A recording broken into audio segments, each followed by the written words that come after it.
Australian neuroscientists just figured that they might have discovered how to shut the gene that feeds our hated and needed emotion, fear. Their studies revealed the gene regulation mechanism that is related with the loss of fear.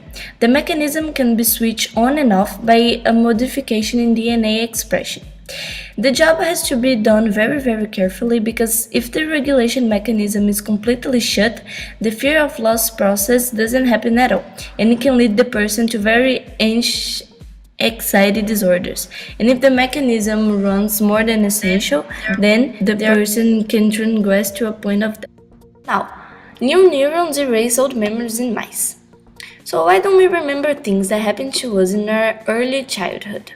Well, Paul Franklin has recently studied this, and he tells us about the newly generated neurons in the area of the brain involved in memory formation.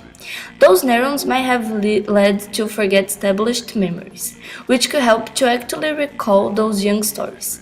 The theory was experimented in mice as usual, and the choice was reasoned because the mice brains are very near to the humans. So in easy terms, to make room for the new neurons, some memories are erased.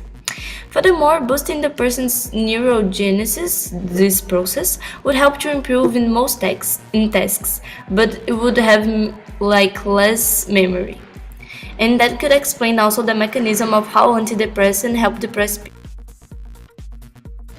The switch in the brain that sends us off to sleep has been identified by researchers at Oxford University's Centre of Neural Circuits and Behavior in the study of fruit flies. When you're tired, these neurons in the brain shout loud that they send you to sleep, says Professor Gary Mersinglock at Oxford University.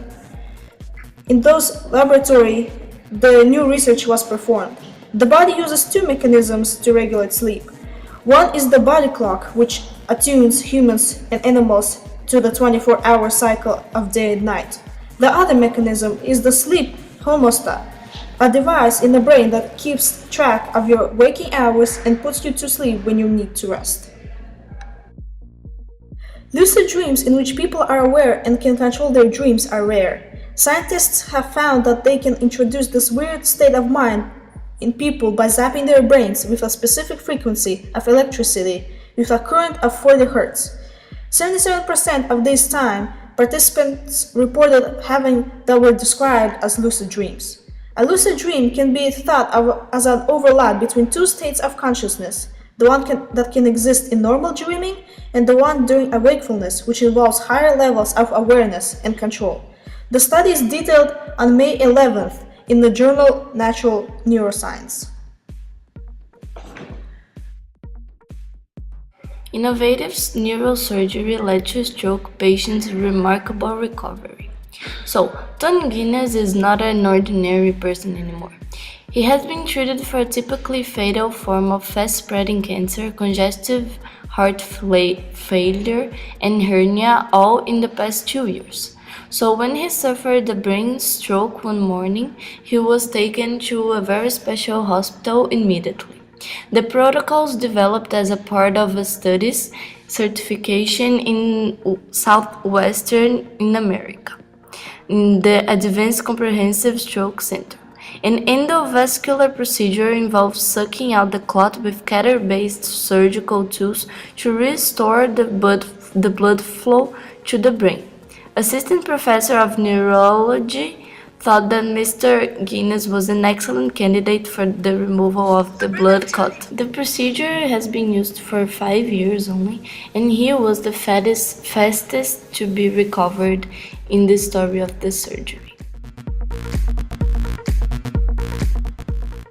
The brain activity for music and language is complicated, and researchers are still trying to determine how the brain handles each process.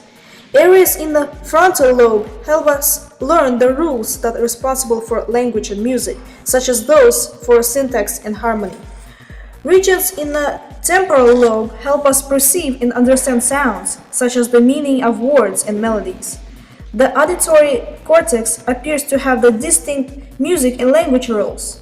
The left auditory cortex is important for decoding and discriminating different aspects of speech, whereas the Right auditory cortex is more involved in remarking the pitch and frequency of sound, and the insula processes rhyme.